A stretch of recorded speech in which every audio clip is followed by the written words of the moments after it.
Non, ton micro est fermé. Ah, d'accord. Bonjour, bonjour, bonjour à tous. Merci beaucoup, Dr. Dorian. Bonjour à tous. Bienvenue à cette Bonjour. école de mercredi. Esther, Paulette, Flore, Davy, Nadine. Bonjour à tous. Grâce Makoso. Bonjour et bienvenue ce mercredi. Alors, une fois de plus, nous nous retrouvons ici le mercredi pour une autre période de réflexion sur un sujet toujours plus intéressant. Aujourd'hui, nous allons parler de la mentalité du succès. La mentalité du succès. Oui, bonjour Paulette. Nous allons aujourd'hui réfléchir sur la mentalité du succès. Selon vous, si je vous demande en un mot, une des choses importantes dans la mentalité du succès, vous allez dire quoi? Est-ce que vous pouvez me partager ça dans le chat? Une chose importante dans la mentalité du succès. Bonjour Flore. Pouvez-vous me partager ça dans le chat? La discipline, yes, super. La discipline, c'est quelque chose d'essentiel. Yes, la discipline, la résilience, bien sûr, la résilience, le mindset de l'abondance, oui, justement, docteur Dorian. Quoi d'autre, les amis? Vous savez, c'est un sujet extrêmement large et je ne pense, et aujourd'hui, on ne peut même pas parler de tout. On va juste élaborer sur quelques points. La patience, super important. Il y a des gens tellement impatients qui ne peuvent pas commencer quelque chose et patienter. La croyance en Dieu, oui, la foi. Tout à fait, Flore. Il y a tellement de choses dans la mentalité du succès. L'organisation, oui. La focalisation sur l'objectif, yes. La persévérance, tout à fait. La constance, voilà. Vous voyez que ici, on n'est pas une école où quelqu'un a le monopole du savoir. Vous avez toutes des bonnes réponses. Mais est-ce que nous appliquons ces réponses? Vous savez, il y a toujours une distance entre ce qu'on sait et ce qu'on applique dans sa vie. Ce qu'on sait, s'il faut regarder ce qu'on sait, nous tous, nous savons tellement de choses. Nous connaissons tellement de choses. Mais la grande question, c'est combien des choses que je connais là, je comprends comme il faut et je l'applique comme il faut dans ma vie. Ça, c'est la grande question. Alors aujourd'hui, moi, j'ai décidé de vous parler de ce sujet-là, de la mentalité du succès, pour que nous puissions ensemble réaliser à quel point c'est important pour nous. Qui ici veut réussir dans sa vie? J'imagine que tout le monde veut réussir. Oui, quelqu'un dit la pratique est compliquée. Tout le monde veut réussir, ça c'est clair. Tout le monde veut réussir. Il n'y a pas quelqu'un qui dirait que j'aimerais vivre comme un dernier jusqu'à la fin de mes jours. Non, tout le monde veut réussir. Et je veux juste aller vous stimuler sur quelques points importants que vous pouvez pratiquer au quotidien pour développer la mentalité de réussite et réussir véritablement. Donc, aujourd'hui, nous allons parler, comme je vous ai dit, de la mentalité du succès. La première chose que j'aimerais te dire en partant, c'est que le succès n'est pas d'abord une question d'argent. Franchement, beaucoup de personnes pensent que le succès, c'est une question d'argent, de statut social ou de chance. Mais c'est faux. Le succès, c'est une question de mentalité tout d'abord. C'est-à-dire, quand tu veux réussir, le premier voyage que tu dois faire, c'est le voyage de la mentalité. Quand tu veux réussir, le premier voyage que tu vas faire, ce n'est pas de prendre un visa et d'aller dans un pays. C'est la mentalité. C'est ça ton premier voyage à faire. Le premier voyage que tu vas faire, c'est de commencer à penser différemment, à faire des choix différents, à décider différemment. Observons que deux personnes peuvent avoir les mêmes opportunités et produire des résultats totalement différents.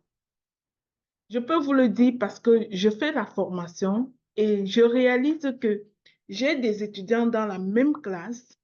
Je prends le même temps pour enseigner exactement les mêmes choses et le résultat dans la vie des personnes, c'est complètement disparate. Qu'est-ce qui fait la différence? C'est toujours la question de la mentalité le plus souvent. Le plus souvent, c'est la question de la mentalité. Vous savez, il y a des gens qui viennent, par exemple, d'un cours et tout ce qu'ils reçoivent glisse sur eux comme l'eau sur la peau du canard, sur les plumes du canard. Pourquoi? Parce qu'ils viennent déjà remplis d'eux-mêmes. Ils viennent déjà débordés d'eux-mêmes. Donc, ça dit, c'est le genre de personne à qui tu parles et il n'y a pas de place en lui. Il y a ou en elle pour recevoir la chose que tu es en train de lui dire. Tellement la personne est remplie de son propre ego, remplie de ses propres, parfois remplie de ses douleurs aussi, hein. Parfois la personne est juste remplie de ses douleurs, remplie de son manque de confiance, remplie de son manque d'estime de soi. La personne est remplie complètement des choses inutiles pour elle. Si bien que tout ce qu'elle entend là, ça glisse, ça ne reste pas, ça rentre même pas dans sa pensée. Donc, la mentalité de succès se construit au travers des décisions que tu vas prendre chaque jour de ta vie, au travers des petites habitudes que tu dois installer chaque jour de ta vie, au travers d'une discipline intérieure à toi-même. Aujourd'hui, nous allons voir 8 clés essentielles pour développer une mentalité du succès. Je vais vous parler de 8 clés essentielles qui ne sont pas nécessairement les clés que nous avons citées tout à l'heure dans le chat, mais qui sont quelques autres clés parce que je vous ai dit que c'est quelque chose de assez vaste. S'il y avait juste 2 raisons pour lesquelles on ne réussit pas ou bien pour lesquelles on réussirait, je crois que beaucoup de personnes réussiraient. Mais la vérité, c'est que c'est tellement diversifié, les choses qu'il faut prendre en compte lorsqu'on parle de la mentalité du succès. Cependant, il y a des choses plus importantes que d'autres parce que c'est genre de nature à induire des obstacles secondaires. Alors, la première chose que je vais te recommander aujourd'hui euh, comme élément auquel tu dois faire attention si tu veux développer une mentalité de succès, c'est de fuir l'entourage toxique. J'ai l'habitude de dire que la personne que tu écoutes au quotidien tient ta destinée, influence ta destinée d'une certaine manière. Alors, il est important que tu fuis les personnes toxiques. L'environnement toxique influence profondément ta mentalité. Ce que tu entends au fur et à mesure, c'est des semences que tu sèmes en toi et ça va produire un jour ou l'autre, un moment ou l'autre. Alors nous devons faire attention à ce à quoi nous ouvrons nos organes de sens, à l'entourage toxique, surtout nos oreilles. Les personnes toxiques autour de toi nourrissent le doute en toi. Et pour réussir, tu n'as pas besoin de doute, tu as besoin de la foi. Pourtant, les personnes toxiques vont venir nourrir le doute en toi. Ce sont des personnes qui vont critiquer tes ambitions. C'est quand tu commences quelque chose et quelqu'un te dit, ça ne va pas marcher. J'ai déjà vu, c'est-à-dire, tu connais le genre de personne qui fait que te raconter les échecs qu'il a déjà vus. J'ai déjà vu tel faire ça, j'ai déjà vu tel faire ça et ça n'a pas marché. Il y a des personnes spécialistes en cela qui critiquent tes ambitions, qui trouvent toujours que le chemin que tu empruntes là, tu n'y arriveras pas, qui trouvent que tu es déjà en train de trop rêver, qui trouvent que tu es déjà en train de te perdre en fait. Les gens qui ridiculisent tes rêves. Pourtant, tes rêves correspondent à une certaine vision que tu portes. Et quand on parle de vision, c'est ce que toi, tu vois. Et ce que toi, tu vois, je ne suis pas censé voir la même chose. Telle autre personne n'est pas censée voir. Quand tu portes une vision, c'est toi qui vois où tu veux t'en aller. Maintenant, ceux qui ne voient pas comme toi sont à côté de toi pour ridiculiser tes rêves. Et c'est aussi normal. Il faut que tu comprennes que c'est normal dans la vie que ceux qui ne voient pas ce que tu vois combattent ta vision. Des fois, ils ne combattent pas ta vision avec un mauvais cœur. Les gens combattent ta vision le plus souvent en fonction de leur niveau de connaissance. Je vous ai souvent fait le témoignage de comment je combattais, moi, la vision de ceux qui me disaient avant être né de nouveau. Mais moi, je combattais cela en fonction du niveau de mes connaissances. J'étais juste une fille insensée qui ne lisait même pas sa Bible et qui ne savait même pas que la nouvelle naissance là est écrite dans la Bible. Alors quand quelqu'un commençait à me parler les affaires de il est né de nouveau, je retroussais même les manches pour le conseiller, pour qu'il quitte dans ça avant qu'il ne se fasse trop tard, avant de se perdre. Tu comprends? Mais cette personne peut penser que je suis en train de la nuire, mais en vérité, je ne la nuis pas intentionnellement. Je, je suis juste en train de lui exposer mon ignorance. Maintenant, si tu te laisses influencer par une personne qui t'expose son ignorance, parce qu'elle critique tes rêves, parce qu'elle te dit que tu n'y arriveras jamais, parce qu'elle te dit que ce que tu veux faire, la personne n'a jamais fait, tu comprends? Tu comprends comment tu peux vendre ta vie à quelqu'un qui ne comprend rien, qui est complètement perdu? Imagine qu'à mon époque, lorsque je ne comprenais rien à la foi, imagine que quelqu'un qui était dans la foi ait abandonné parce que je l'attirais à quitter ça. Malheureusement, la personne se serait perdue parce qu'elle m'a écouté en fait. Donc, dans les affaires, c'est la même chose. Quand tu vas te lever pour accomplir quelque chose, beaucoup de personnes autour de toi vont trouver que tu rêves trop.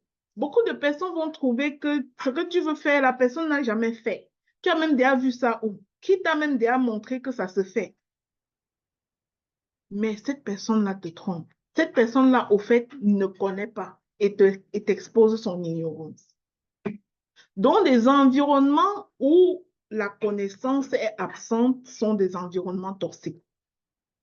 Quand on dit environnement toxique, là, on ne parle pas des personnes qui sont des diables avec des cornes sur la tête. On parle juste des êtres humains comme toi et moi qui sont ignorants, qui manquent de connaissances dans ce que toi tu veux entreprendre.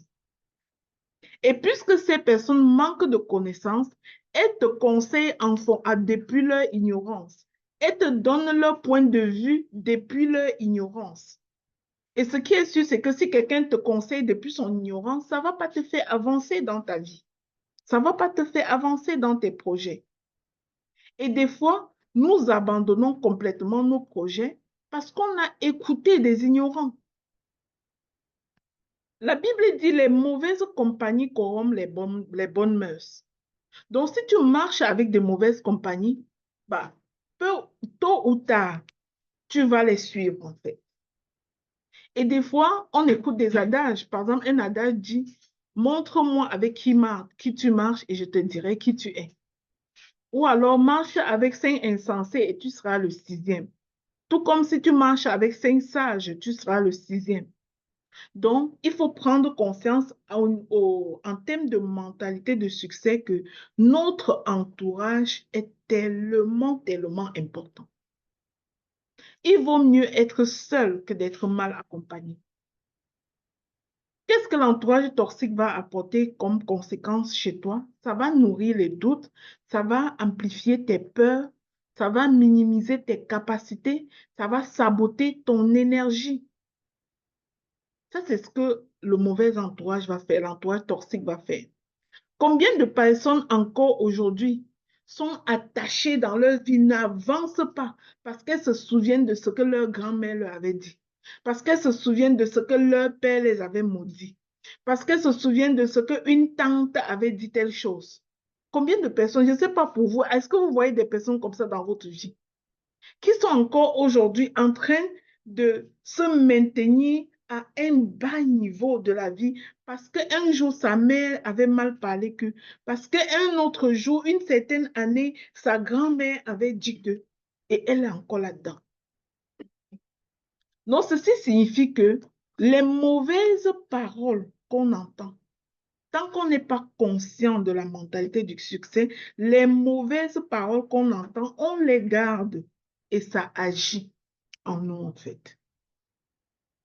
Mais la bonne nouvelle, c'est que quand tu es conscient de la mentalité du succès, aussitôt que tu entends ce qui ne te convient pas, aussitôt tu déclares le contraire. C'est action-réaction. Aussitôt que quelqu'un te dit que tu ne réussiras pas, ça c'est difficile, aussitôt tu déclares que tu réussiras parce que tu es capable. Aussitôt tu déclares que tu le feras parce que tu peux tout par celui qui te fortifie. Tu ne garderas pas, tu n'accepteras pas. Et tant que tu ne le déclares pas, c'est comme si tu as accepté implicitement ce que la personne a dit. Donc, voilà pourquoi il est important de faire attention à la mentalité de succès, à cette mentalité qui freine ton succès, notamment au niveau des relations toxiques. La deuxième raison, la deuxième chose sur laquelle je vais attirer ton attention aujourd'hui, c'est les pièges de la victimisation et du blâme. Pendant longtemps, j'ai parlé de stopper toutes sortes de victimisation. Il fut un temps, je chantais complètement ça chaque jour. Stop à la victimisation, stop à la victimisation, parce que je peux te dire que c'est l'un des pièges les plus gros contre ton succès. Qu'est-ce que la victimisation? La victimisation, c'est une attitude selon laquelle toi, tu crois être victime de ce que les autres font. C'est une attitude qui t'amène à penser que la faute est toujours celle des autres. Le système est contre toi. Le gouvernement est contre toi. Les personnes des autres races sont contre toi. La chance même est contre toi. C'est une personne qui se sent victime et décide de vivre complètement comme une victime. Son langage pue la victimisation. Quand elle ouvre la bouche, ça accuse. Quand elle ouvre la bouche, elle n'assume aucune responsabilité. C'est une personne qui ne regarde jamais les situations en se disant que qu'est-ce que moi j'ai fait et qu'est-ce que j'aurais pu faire pour que la situation soit différente. Mais la personne attend que les autres changent pour que sa vie change. Une femme qui est par exemple dans la victimisation est une femme qui va parfois te dire je ne réussis pas parce que mon mari ne me soutient pas. Victimisation. Je ne réussis pas parce qu'on ne m'encourage pas. Victimisation. Si ma grand-mère m'avait soutenue, je ne serais pas en train d'échouer maintenant. Victimisation. Si telle personne ne m'avait pas maudit, je serais en train de réussir maintenant. Victimisation. Je ne réussis pas parce que je n'ai pas été trop à l'école. Victimisation.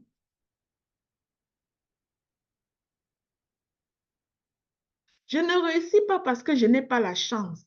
Victimisation. Ma vie est comme ça parce que j'ai les enfants en bas âge. Victimisation. Je ne réussis pas parce que je n'ai pas le temps. Victimisation. Donc, la victimisation te fait trouver des raisons, des excuses. Ça te fait te blâmer des situations et des personnes sans jamais penser que toi-même, tu es responsable de ce qui arrive, sans jamais penser que toi-même, tu peux changer ce qui arrive. Quand tu ne fais rien dans ta vie et que tu accuses toujours le temps, par exemple, tu es en train de dire en quelque sorte que quand Dieu donnera plus que 24 heures par jour, je ferai des grandes choses. Écoute-moi bien, Dieu ne donnera jamais plus que 24 heures par jour. Quand tu dis que c'est ton mari qui ne te soutient pas, ça veut dire que pour toi, tant que ce mari-là ne change pas, tu es condamné à vivre mal, à ne jamais rien faire, à ne jamais réussir. Pourtant, c'est à toi de changer. Moi, je vous ai déjà dit dans une session de l'école de mercredi ici, des choses que je voyais que mon propre mari ne faisait pas et que j'ai compris qu'il fallait que je change moi pour qu'il change. Donc, des fois, au lieu de regarder ce que l'autre ne fait pas et de dire que c'est à cause de cela que tu ne réussis pas, regarde ce que toi, tu peux changer, toi, pour pouvoir réussir. Donc, c'est pour cela qu'on parle de la victimisation. Tu prends la posture d'une personne victime d'une certaine situation ou de quelqu'un. Alors, ce que je te conseille, c'est de te demander face à toute situation ce que tu peux améliorer. Pose-toi la question de savoir que puis-je améliorer moi-même pour arranger ma situation. Dans cette situation où je me trouve, que puis-je améliorer moi-même? Dans ce manque d'argent où je me trouve, quel est le plus petit pas que je peux commencer à marquer moi-même aujourd'hui sans attendre personne? Dans cette difficulté que je vis dans mon couple, quel est le petit pas que je peux commencer à marquer moi-même aujourd'hui sans attendre personne? Face à mon problème de santé que j'ai en ce moment, quel est le petit pas que moi, je peux commencer à marquer aujourd'hui même sans attendre personne?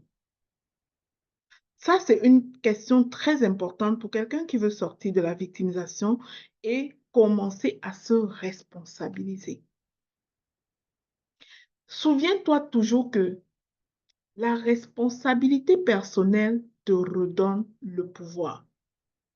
Alors que la victimisation te vole ta capacité d'agir, te vole ton audace d'agir. Si tu veux avoir plus de connaissances sur la victimisation et la responsabilisation personnelle, je te recommande de lire ce livre. Ose.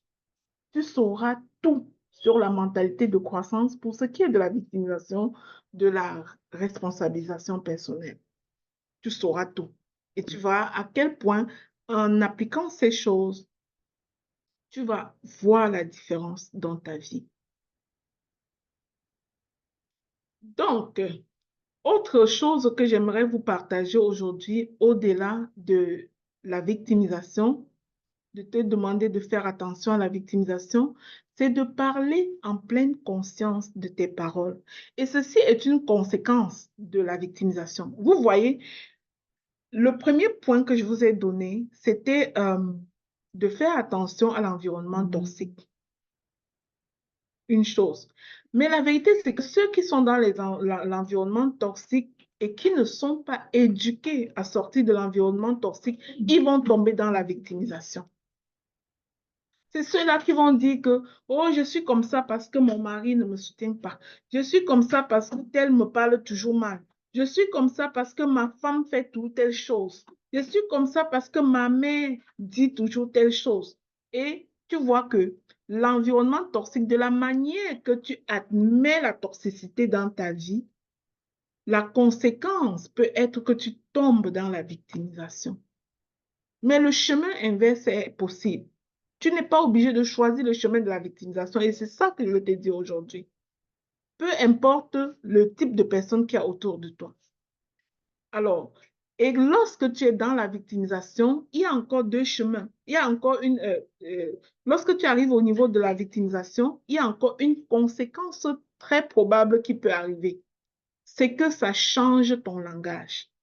La victimisation t'induit dans un langage qui te détruit. Parler en pleine conscience, c'est comprendre que tes paroles, tout ce qui sort de ta bouche, c'est une commande. Il faut que tu saches qu'aucune de tes paroles n'est neutre.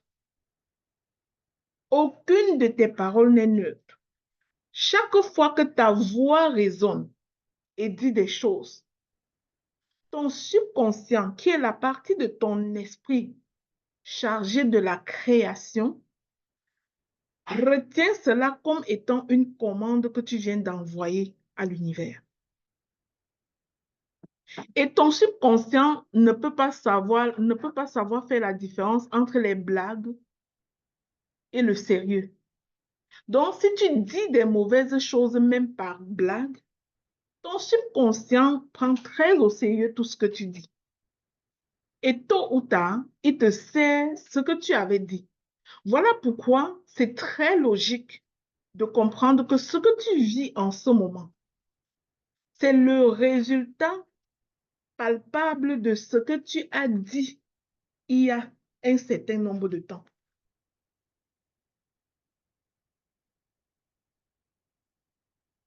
Ça, c'est tellement, tellement important. C'est-à-dire, si tu comprends ça, tu n'ouvriras plus ta bouche pour dire n'importe quoi. Tu vas comprendre quand il faut que tu te taises et quand il faut que tu parles. Parce que tu connais la puissance de tes paroles. Tu sais qu'une parole qui sort de ta bouche, même si ça n'agit pas sur toi aujourd'hui, l'agrégation de ces paroles-là deviendront ta vie de demain. Voilà pourquoi, pour changer la vie des personnes, on a besoin de reprogrammer complètement leur système de pensée en les entraînant dans un mode de proclamation ou d'affirmation positive pour pouvoir redonner, enregistrer de nouvelles choses dans leur disque qui est le subconscient, afin que ça puisse produire un autre résultat. Si vous voyez par exemple le succès de qui, que je peux vous prendre comme exemple, par exemple le succès de la coach Marthe Karine, et qu'elle donne le conseil aux gens de proclamer sur leur business. Ce n'est pas au hasard. C'est parce que l'agrégation des paroles que tu sors de ta bouche au jour le jour finissent par se transmuer en son équivalence physique dans ta vie.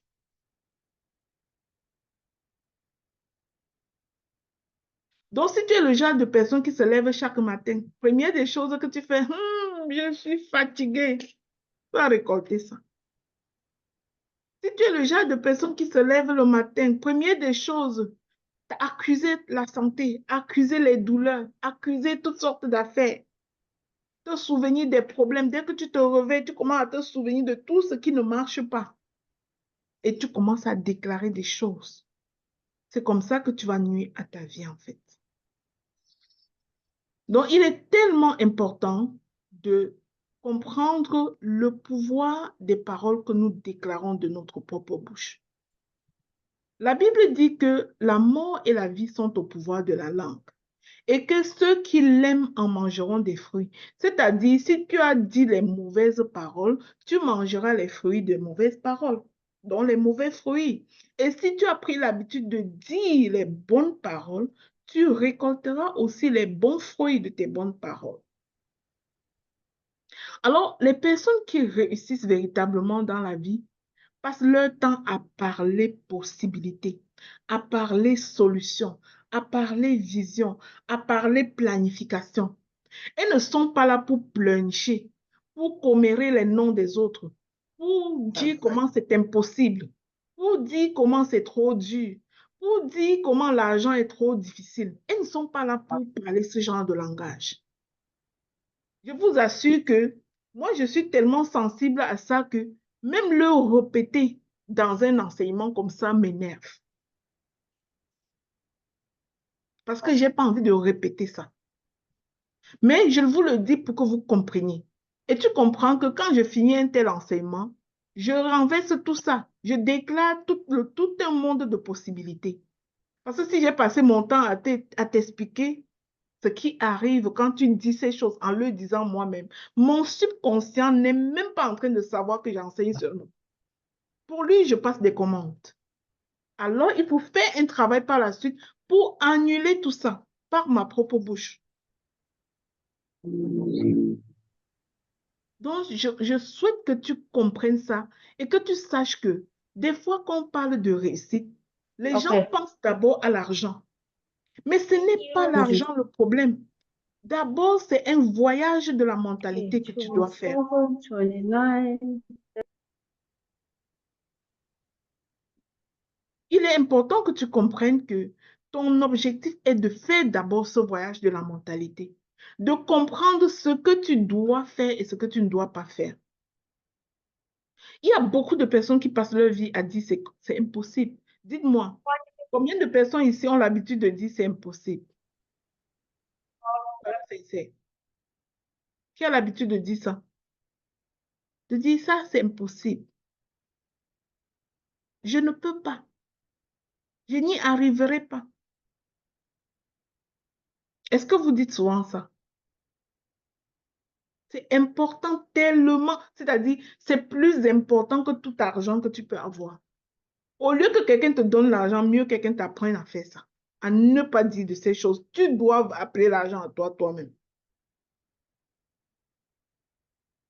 C'est tellement profond de dire que, de penser que tu ne dois pas te servir de ton appareil de commande, de ton appareil de création pour dire des affaires comme ça. Tu devrais même sursauter et te repentir chaque fois que ça sort de ta bouche. Parce que tellement tu sais que ça ne doit pas se faire. Et il va de même de ce que tu dis de tes enfants. Il faut que tu saches qu'en tant que mère, par exemple, quand tu as mis un enfant au monde, tant que cet enfant-là n'est pas capable de prendre sa vie en main, de comprendre ces choses et de déclarer lui-même sur sa vie, il faut que tu saches que ce que tu déclares sur la vie de cet enfant-là, c'est comme une commande au restaurant.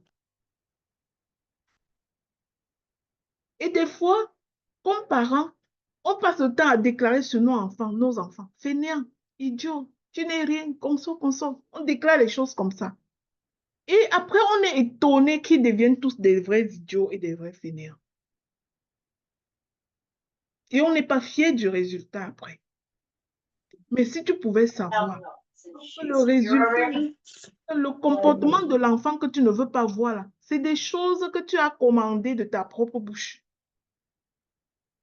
Quand il faisait ses petites erreurs, tu n'étais pas du tout un parent entraîneur pour le laisser faire ses erreurs et le conseiller avec amour. Tu étais là pour l'insulter. Tu rates comment tu es, tu seras comme ça.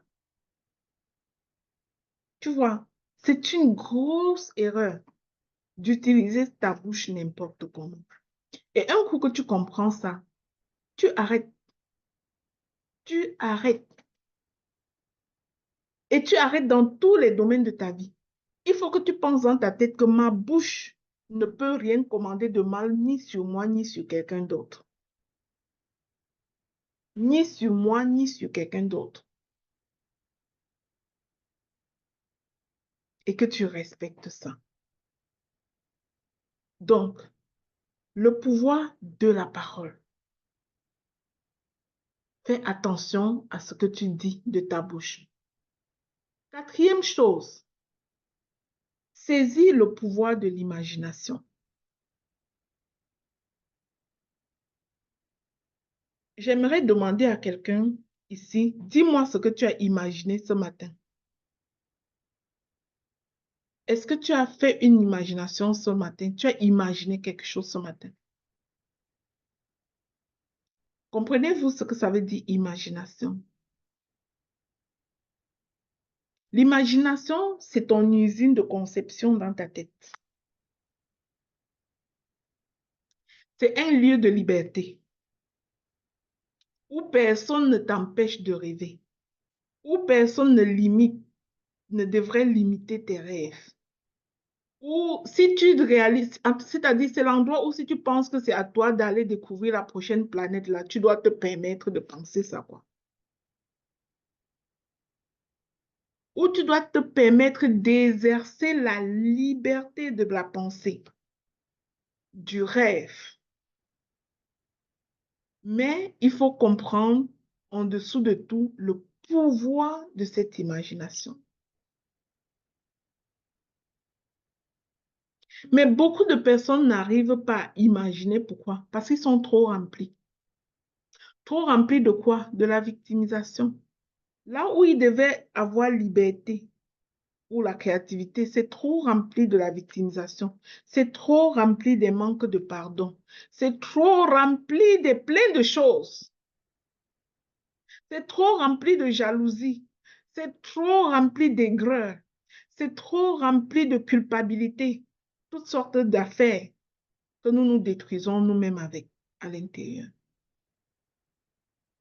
Et lorsqu'on est rempli de ça, on encombre notre zone de créativité qui est l'imagination.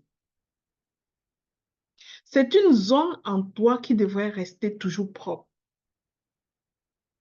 Alors, tout ce que l'être humain construit a d'abord existé dans l'imagination. L'ordinateur par lequel je vous joins là, il a existé dans la pensée de quelqu'un, dans l'imagination de quelqu'un avant de devenir physique. Tout ce que l'homme construit a été d'abord dans l'imagination. Et les personnes qui réussissent utilisent leur imagination pour visualiser le futur, pour concevoir des solutions, pour ouvrir des possibilités, pour développer des stratégies. Mais une personne qui est trop remplie d'aigreur, trop remplie de mécontentement, trop remplie de victimisation, trop remplie de manque de pardon, cette personne-là n'a pas d'espace libre pour visualiser le futur. C'est une personne qui est campée dans le passé, en train de regarder à ce qui ne fonctionne pas. Alors, c'est important. Mon message pour toi aujourd'hui, c'est que c'est important de protéger ton imagination des intrus. Ça, c'est vraiment ce que je voulais te dire aujourd'hui. Protège ton imagination des intrus.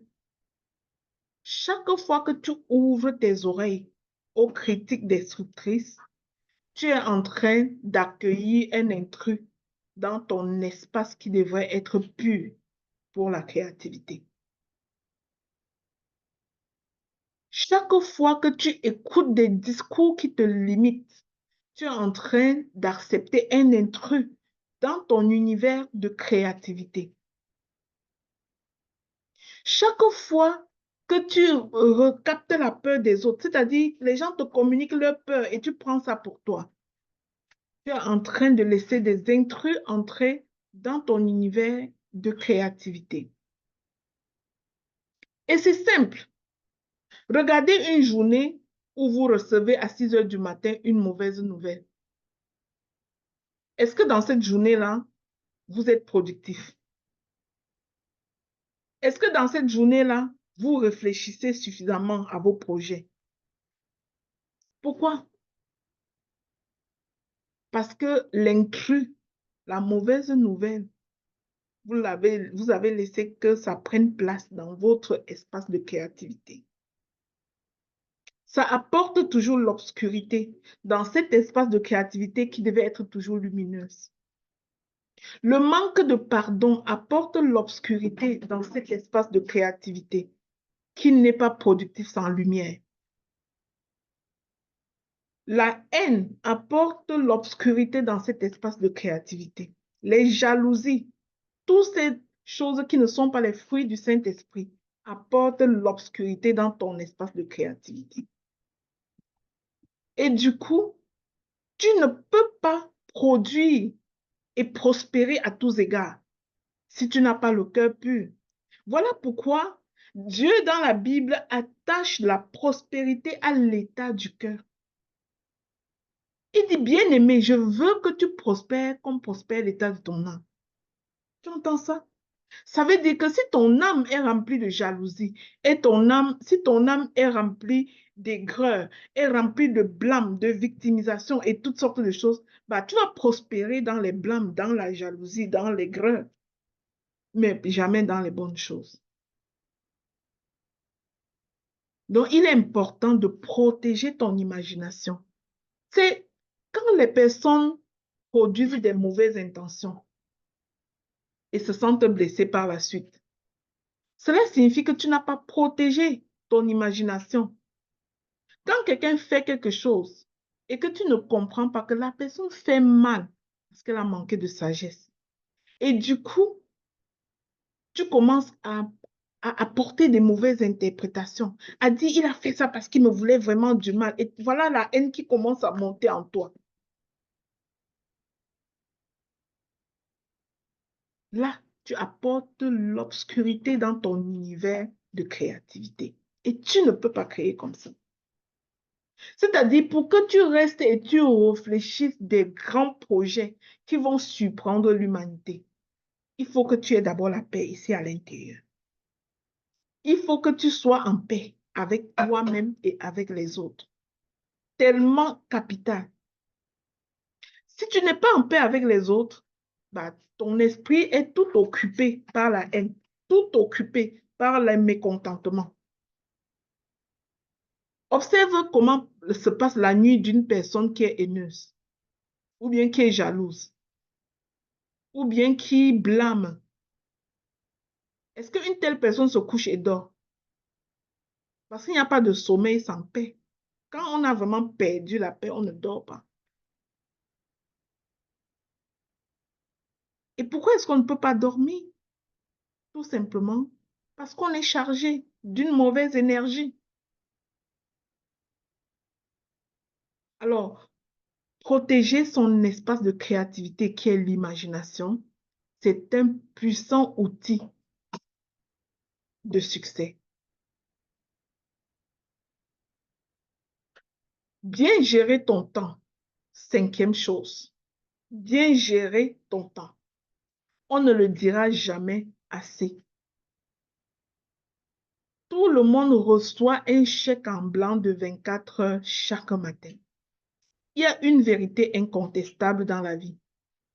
Tant et aussi longtemps que tu vis, tu recevras avec fidélité chaque matin un chèque en blanc de 24 heures. Dieu te donne ça chaque jour, à chacun de nous. Et chacune de ces 24 heures est une possibilité de créer quelque chose. Chacune de ces 24 heures est une possibilité d'imaginer quelque chose de grand. Chacune de ces 24 heures est une possibilité d'améliorer ta vie.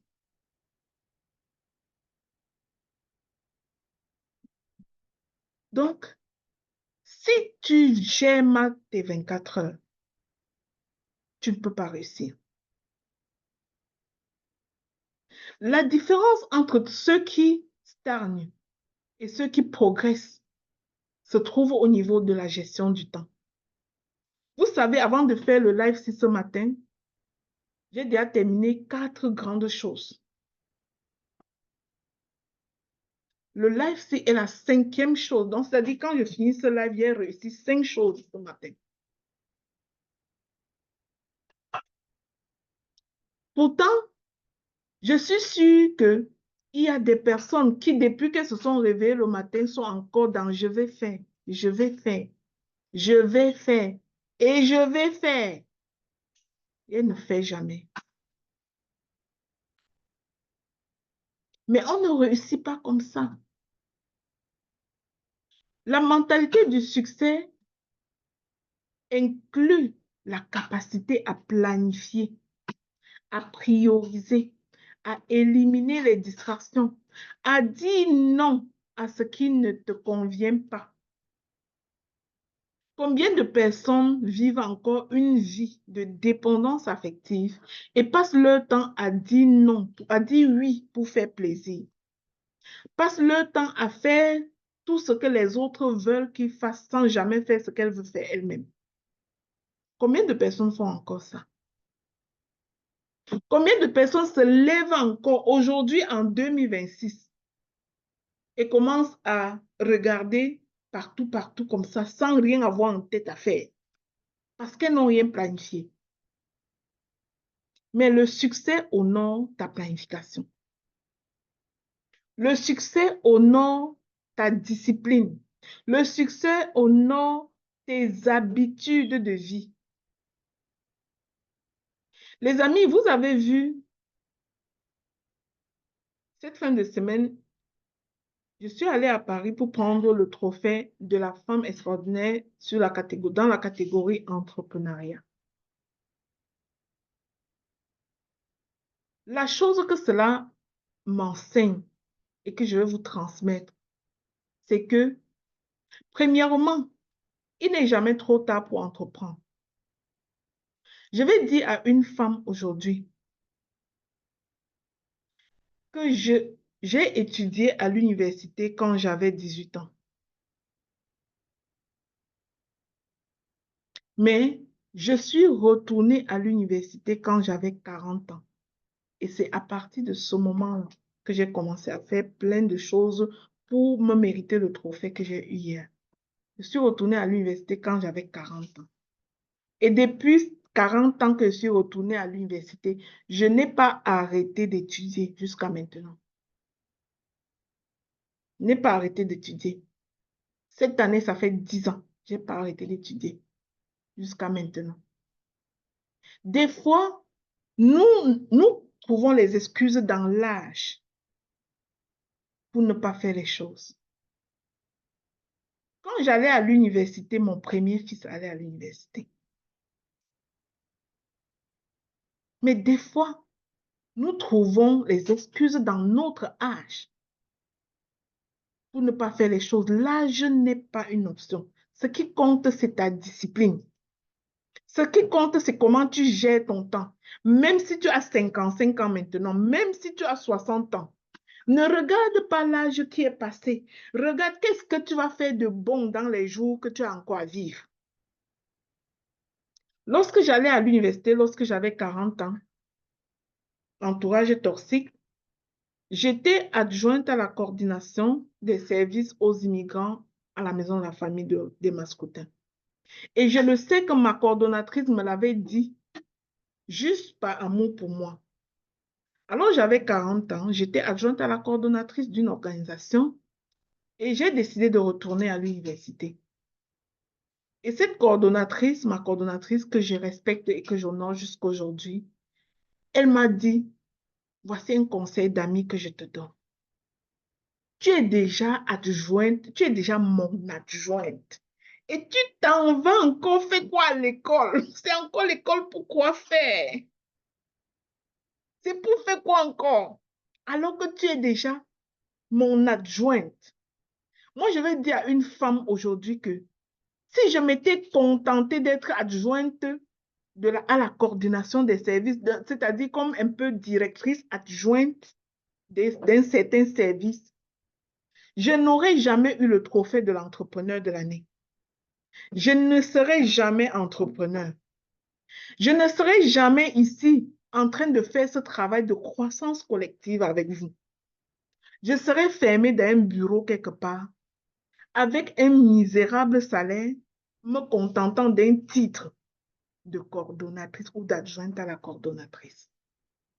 Et je sais qu'à ce moment-là, alors que cette personne me le dit, ce n'est pas par méchanceté. La personne se tient sur ses connaissances. La personne se tient sur son ignorance pour me conseiller, en fait. Et laissez-moi vous dire, mes bureaux sont ouverts à 100 mètres de là-bas où j'étais l'adjointe à la coordonnatrice.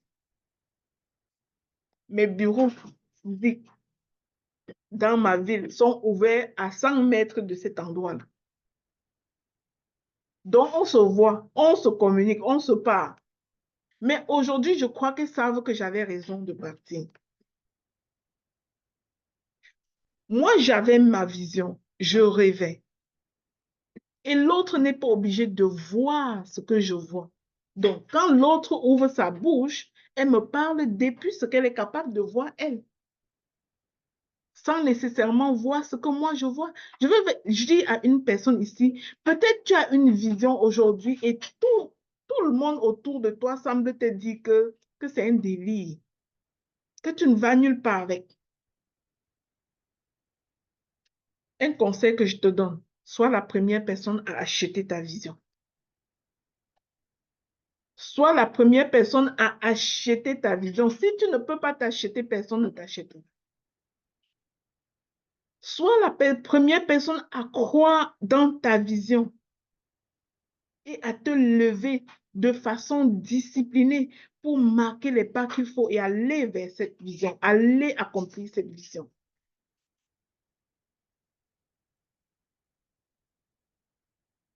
J'ai vu un de mes beaux-frères arriver dans le pays ici. Il avait 53 ans. Et tout le monde semblait lui dire que tu es arrivé dans ce pays trop tard. Tu n'as qu'à aller dans la manufacture. Tu n'as qu'à trouver je ne sais trop quoi. Et un jour, je parlais à mon beau-frère, là, je lui disais, fais ce qui te plaît. Qu'est-ce que toi, tu vois? Et lui, il voulait être infirmier. Il est allé à l'école des infirmiers. L'année dernière, il a terminé à l'école des infirmiers. Vous savez à quel âge? À 55 ans. Il a commencé à travailler. Non, ça c'est il y a 2 ans. Il a commencé à travailler. Aujourd'hui, il a travaillé 2 ans. Ça fait un total de 5 ans qu'il est au Canada. Il a acheté son immeuble. Il est dans ses investissements. Allez lui dire qu'il est trop vieux, quoi. Allez lui raconter qu'il est trop vieux. Peut-être qu'il va rester dans cet emploi seulement 10 ans. Mais sa vision.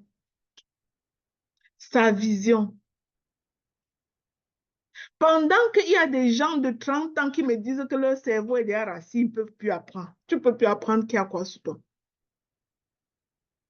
Tu ne peux plus t'en sortir qui a quoi sur toi. Peut-être c'est aujourd'hui que tu vas aller apprendre pour devenir l'avocat qu'il faut que tu deviennes. Peut-être c'est aujourd'hui que tu vas te lever pour construire la multinationale qu'il faut que tu construises.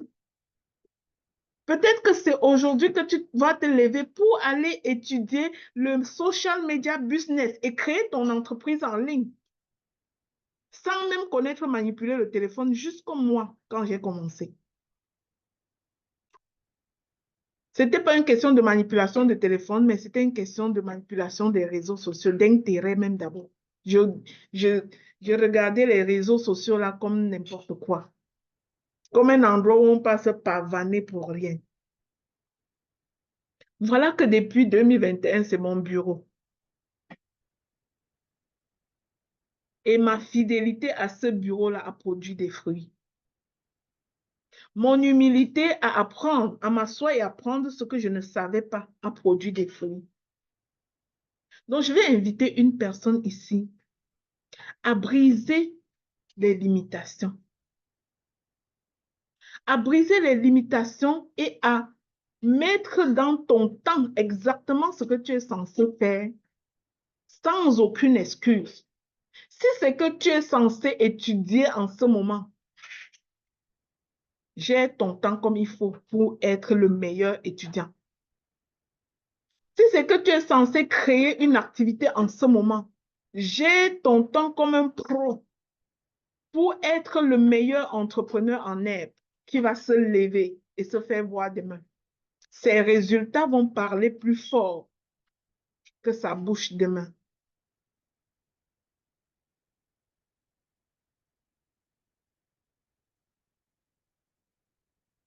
Alors planifie ton temps. C'est tellement vital si tu veux réussir. Ne te lève pas et tu laisses le hasard gérer ta vie. Ne te lève pas et tu laisses les assiettes t'inviter à la cuisine. Oh, tu laisses la pomme t'inviter au frigidaire. Tu laisses, je ne sais pas, ton plancher t'inviter à le laver. Tu dois planifier. Tu dois être intentionnel. En un seul mot, tu dois être intentionnel.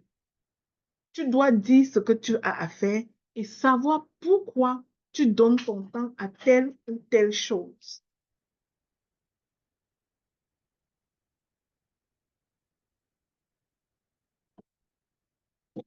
Sixième chose que j'ai pour toi, lâcher le contrôle et déléguer.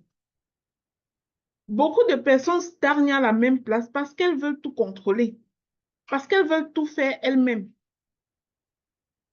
Mais un leader comprend ceci. On ne fait pas de grandes choses seul. Je vous garantis que moi, je ne suis pas capable de faire tout ce que je fais seul.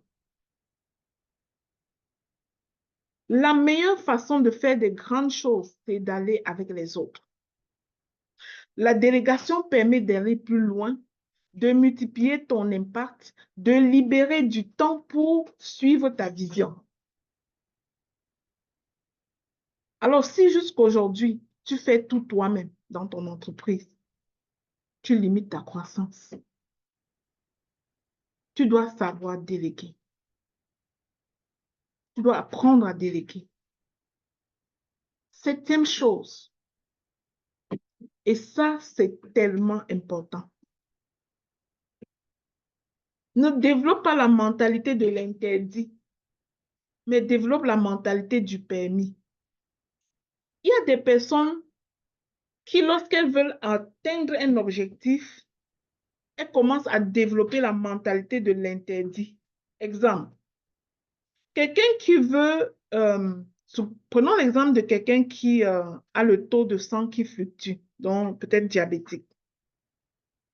Les diabétiques les plus malheureux sont ceux qui marchent suivant la mentalité de l'interdit. Donc, pour lui, c'est que je ne dois pas manger telle chose, je ne dois pas manger telle chose, je ne dois pas. Donc, c'est-à-dire, il vit dans cette mentalité de l'interdit. Switch juste ta pensée et commence à vivre dans une mentalité du permis. Tu vas voir comment ton énergie sera complètement différente et tu vas même voir ton corps être guéri. Donc, vivre selon la mentalité du permis t'apporte la bonne énergie.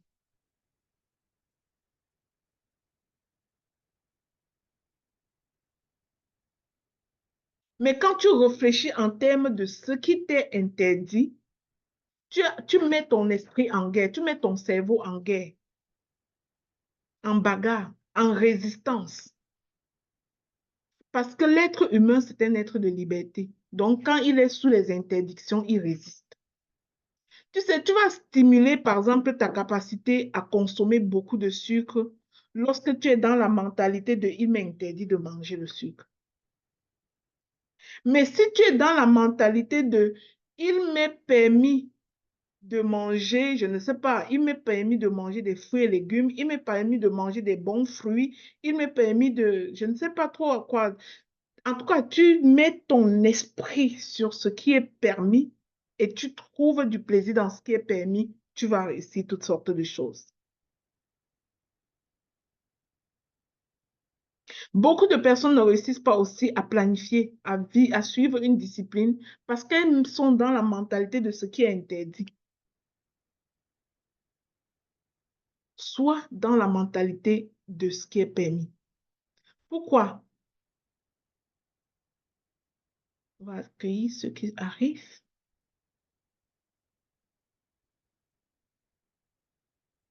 Dans la mentalité du succès, il faut que tu te poses la question de qu'est-ce qui est possible au lieu de voir qu'est-ce qui est interdit, qu'est-ce qui est impossible.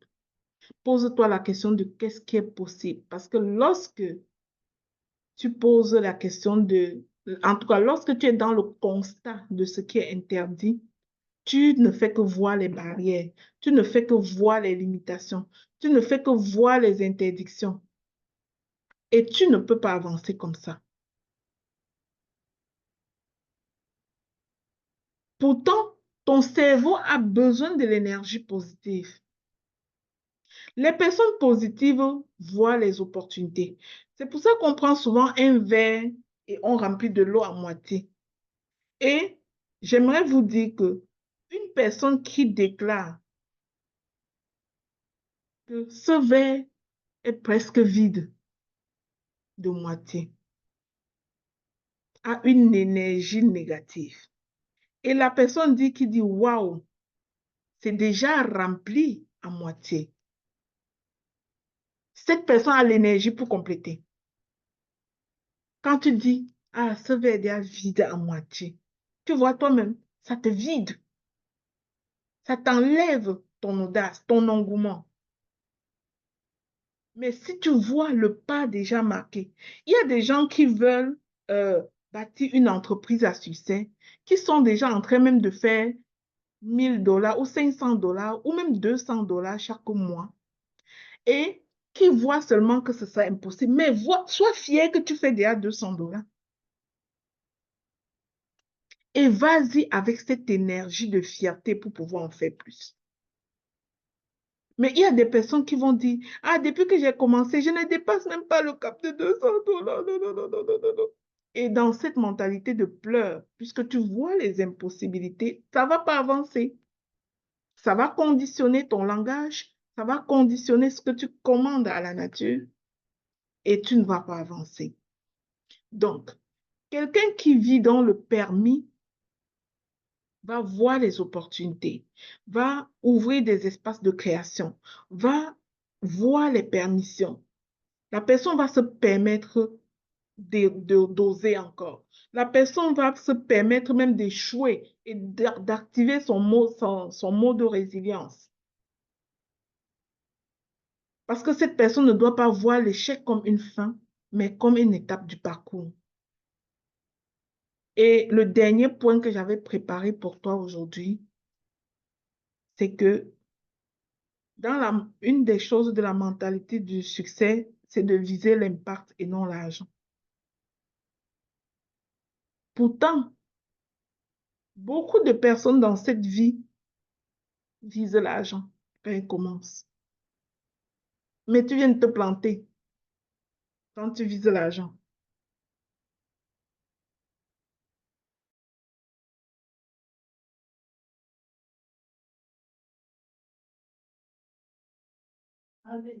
Beaucoup de personnes, quand elles viennent de commencer, visent l'argent.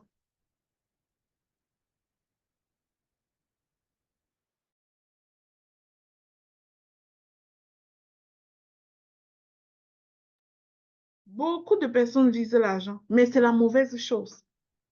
Vise à servir le plus grand nombre de personnes. Mentalité d'impact.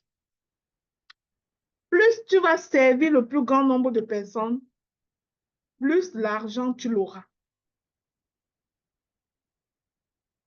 Peut-être tu n'auras pas l'argent chez la prochaine personne, mais ce qui est sûr, c'est que si tu continues à servir, tu finiras par en avoir. Donc, vise l'impact et sers le plus grand nombre. Le succès durable repose sur la valeur que tu apportes aux autres. Plus tu sers des personnes, plus ton influence grandit. Plus tu sers des personnes, plus tu gagnes. Mais d'autres personnes voient dans le service une perte de temps. C'est faux. D'autres personnes disent, qu'est-ce que je gagne à servir? C'est faux. Plus tu sers les personnes, plus tu gagnes. Chaque matin, quand tu te lèves, pose-toi cette question simple. Qu'est-ce que je peux faire aujourd'hui pour faire la différence dans la vie d'une personne? Qu'est-ce que je peux faire aujourd'hui pour impacter plus de personnes? Les grandes réussites sont toujours connectées à une contribution réelle dans la vie des autres. Si tu vois une histoire de succès, tu vas voir qu'en dessous, il y a le succès des autres, la contribution au succès des autres.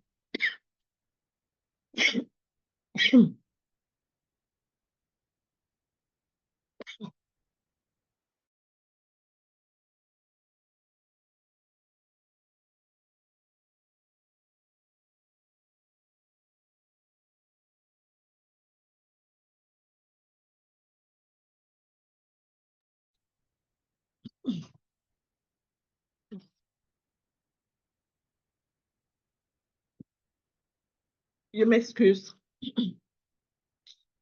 Alors, mon conseil pour toi, lève-toi chaque matin et pose-toi la question de savoir qu'est-ce que je peux faire pour servir le plus grand nombre.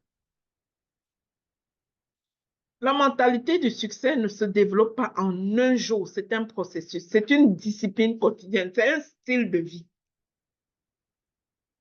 Rejoins donc ces 8 principes que je t'ai partagés aujourd'hui. 1. Éloigne-toi des environnements toxiques.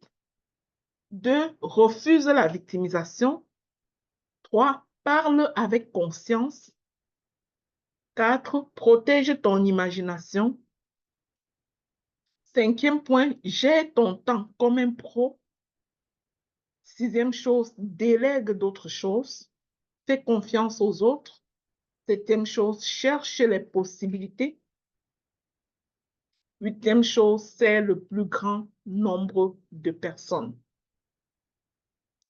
Et souviens-toi finalement que la réussite commence toujours dans ton esprit avant de se manifester dans la réalité.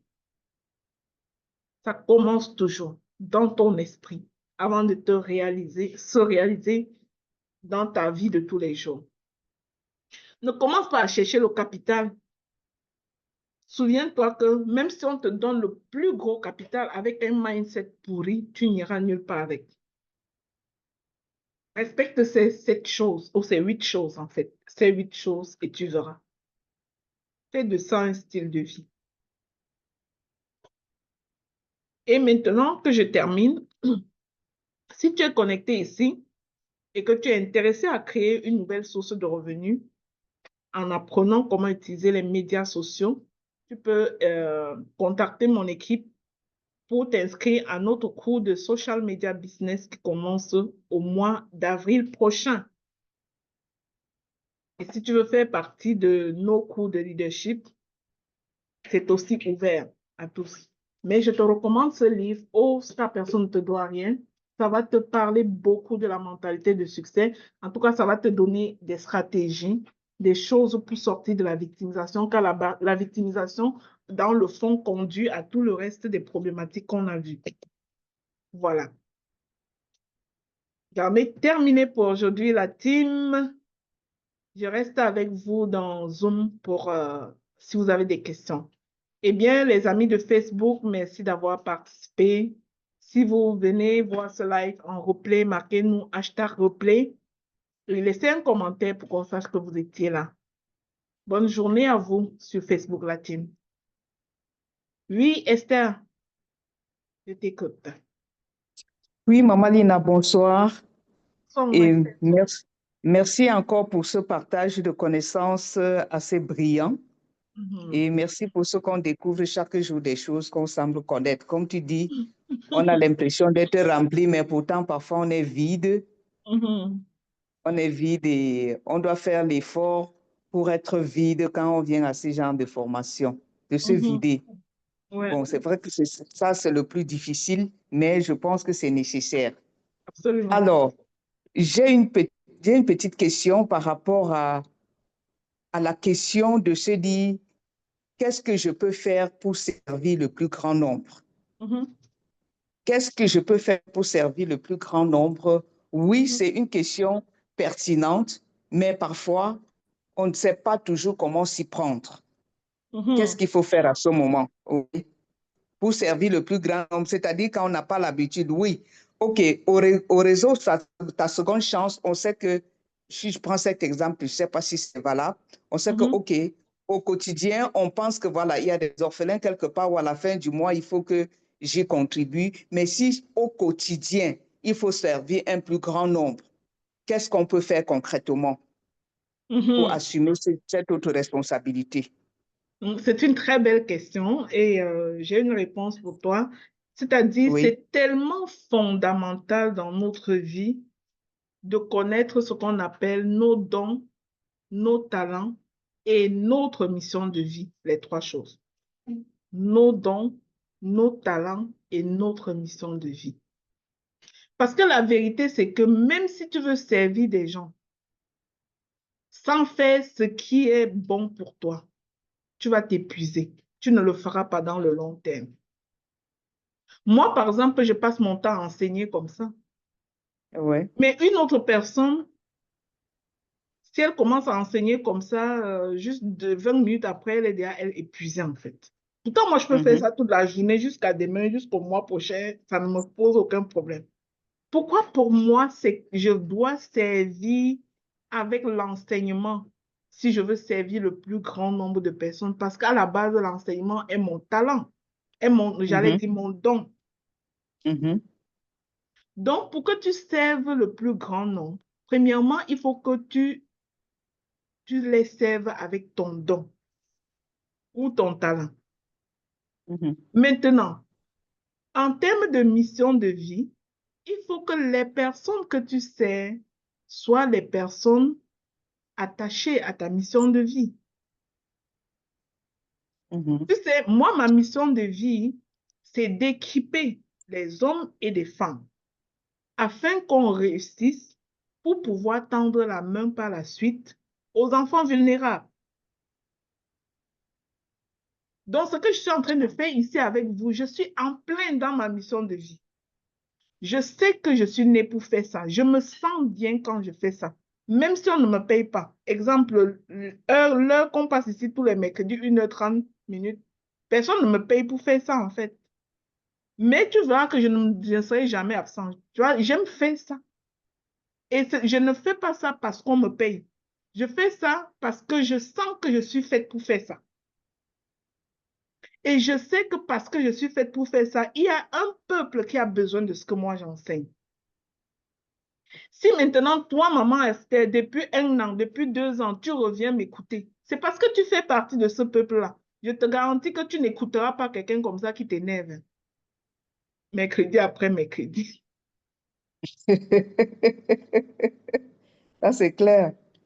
Donc, à quelque part, que toi et moi, on le veuille ou pas, on est liés par quelque chose qu'on ne contrôle pas, qui s'appelle la destinée. Et mon rôle dans cette relation-là, c'est de servir de la façon que je sais. Et tant que je fais ça, je ne m'épuise pas à le faire, en fait. C'est comme naturel, c'est comme le poisson qui nage dans l'eau. Maintenant, si le poisson veut commencer à voler en haut comme l'aigle, n'est-ce pas, il va s'épuiser à essayer. Et il dira qu'il ne peut pas servir le plus grand nombre de personnes parce que voler là, c'est trop dur. Mais s'il est dans ce pourquoi il est né, ce qui est sûr, c'est qu'il va servir. Alors, si tu connais ta mission de vie, ne pas servir, c'est un crime.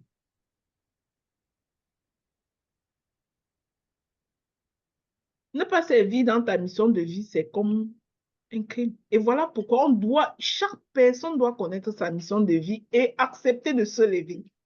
Donc, quand nous entendons que telle personne a répondu à son appel, l'appel de Dieu sur sa vie, c'est juste que la personne s'est levée pour accomplir sa mission de vie.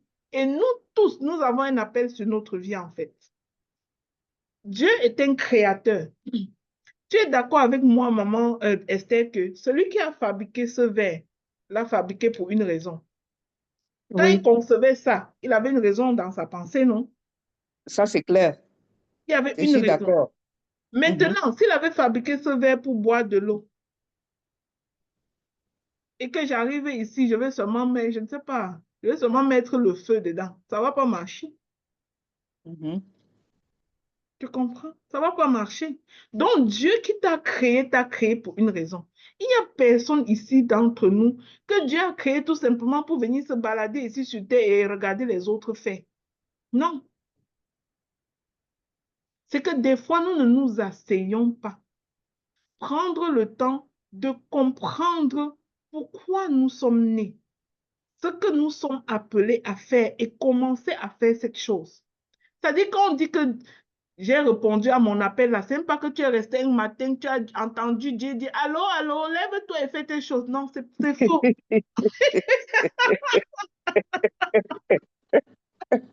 On cherche ça, on attend ça. Non, attends pas ça. La seule chose que tu dois faire, c'est que, en tout cas, le process existe et c'est simple de connaître tes dons, connaître tes talents et connaître ta mission de vie. Je t'ai dit, aussi simple, si tu ne peux pas clarifier complètement ça maintenant, commence au moins à regarder ce qui constitue pour toi un fardeau et lève-toi pour ça. Il y a certainement une situation dans la vie que tu regardes et tu te dis, si j'avais tous les moyens du monde et que je suis appelée à réparer quelque chose dans cette vie-ci, c'est telle chose que je vais réparer. Est-ce qu'il y a quelque chose comme ça que tu vois? Il faut que je ferme encore bien les yeux pour regarder. Donc, par exemple, moi, si moi, je pouvais avoir tous les moyens du monde, c'est que je travaillerai au niveau de la mentalité des personnes jusqu'à ce que chaque personne réussisse. Pour qu'ensemble, on puisse donner une seconde chance aux enfants qui n'ont personne. Ça, c'est moi. Donc, si j'étais capable c'est-à-dire de donner même tout mon temps, enseigner même le leadership là, à tout le monde sans exception, je le ferais. Pourvu qu'on réussisse et qu'ensemble, on peut tendre la main aux enfants qui n'ont personne. Moi, c'est ça. Mais toi, tu as sûrement quelque chose dans ton cœur. Moi, j'attends toujours la personne qui va se lever et son cœur va refuser de voir les ordures à Douala. Et elle va commencer à faire l'association de ville propre. C'est-à-dire une ONG ville propre, parce qu'elle déteste ça. Et avec tous ces bénévoles, tous les samedis, ils vont être de carrefour en carrefour pour rendre ça propre. J'attends quelqu'un qui a cette mission de village, je ne le vois pas.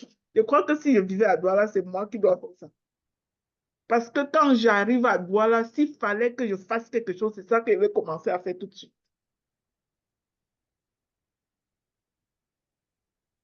Donc, la mission de vie, ce n'est pas comme si tu vas entendre un jour un téléphone, que Dieu téléphone chez toi pour te dire que go, go, go, go, lève-toi et va faire tes choses. Lève-toi, tu fais ceci. Donc, ce qu'il fait, c'est que il te fait sentir le besoin de réparer une certaine situation. Et la plupart des personnes, quand ils sentent ce besoin, ils commencent à accuser l'État, à accuser, oh, les gouvernements n'ont pas fait ci, oh, les ministres n'ont pas fait ça. C'est toi qui dois faire. Tu vois, ce qu'on fait aussi aux enfants orphelins, là, on pouvait aussi être sur les réseaux en train de dire que, oh, les gouvernements ne donnent rien dans les orphelinats. Oh, les gouvernements font comme ça. On pouvait aussi faire ça. Et ça sert à quoi de faire ça? Donc, chacun de nous, certainement, porte une cause. Il y a des personnes qui se lèvent seulement comme ça. Ils voient les disputes familiales, les disputes dans les familles, comme on peut voir partout, partout. C'est-à-dire, ça l'énerve tellement que si elle pouvait avoir tous ces moyens, c'est qu'elle Ça, c'est deviendrait ma, un conseiller pour les familles, pour qu'il n'y ait ça, pas c'est de ma crime. blessure. Ça, c'est une de mes grandes blessures. Et tu attends quoi pour commencer à travailler? Je ne sais pas. Tu attends que Dieu t'appelle au micro. Il ne va pas t'appeler au micro. Ça, c'est peut-être un combat de tous les jours, très allergique et très mal dans ma peau, dans des situations comme ça, surtout dans les Donc, familles. le mal-être que tu ressens dans ta peau, là, c'est comme ça sa façon de t'appeler. Vraiment. Donc, et c'est quand tu comprends ces choses que tu peux te lever chaque matin et te dire, puisque quand tu es allergique à ça, ces genre de nouvelles viennent trop à tes oreilles, tu vas voir beaucoup ça plus que une autre personne. Tu vas voir les déchirures familiales plus qu'une autre personne. Tu vas même entendre des témoignages de ça plus qu'une autre personne. Mais chaque fois que tu entends un témoignage de ça, Dieu est en train de te dire que fais alors ce que j'ai mis en toi. Tu ne fais pas.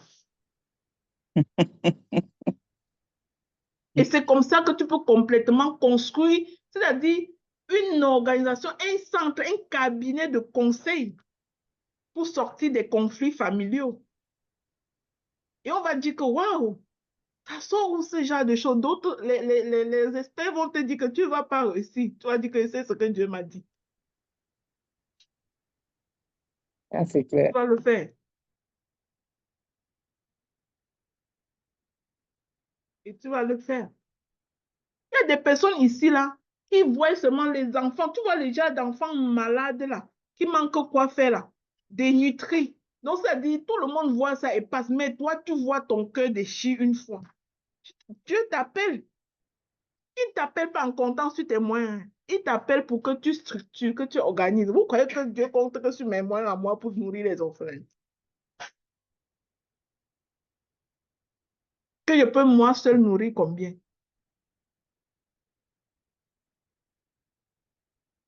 Donc, des fois, tu te dis, je ne connais pas ma mission de vie, je ne connais pas ma mission de vie. Alors que ce n'est pas caché, quoi.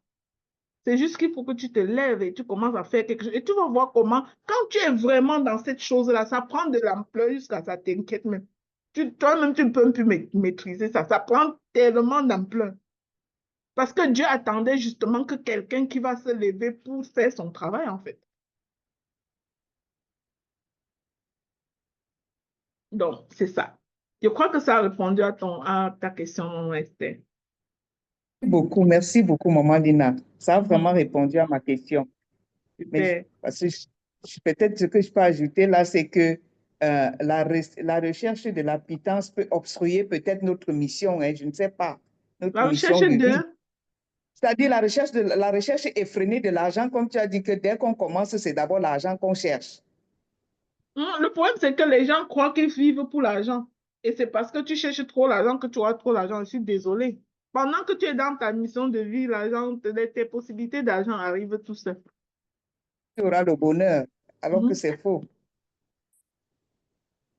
Mon Merci beaucoup, imagination Maman de Lina. ce matin, la beauté de Naomi et la séparation d'avec la noirceur de mon mari. Ou encore ma sortie de moi et entrer à Bethléem. Je le mets ici comme un engagement personnel. Waouh, super Laura. En tout cas, moi, je vais te voir aller de l'avant. Right. Je vais te voir aller de l'avant. C'est sûr que tu peux sortir de Moab.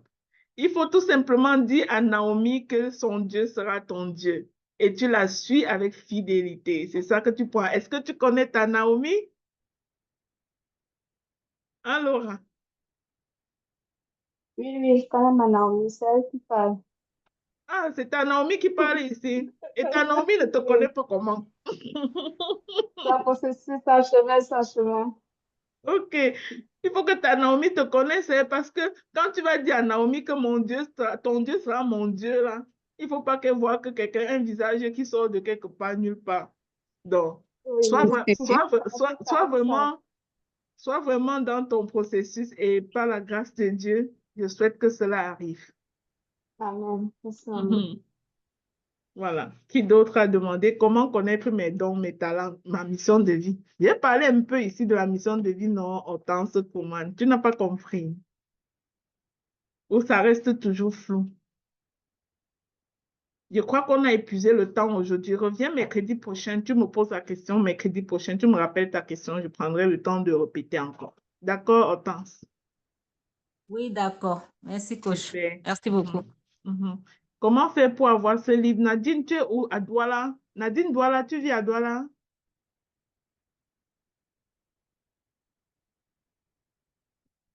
Je ne sais pas si tu es encore là, Nadine. Tu as demandé où avoir le livre. Si tu es en Occident, tu peux l'acheter sur Amazon. Si tu es à Douala, au Cameroun, tu peux contacter Dr. Dorian. Elle va te donner le livre.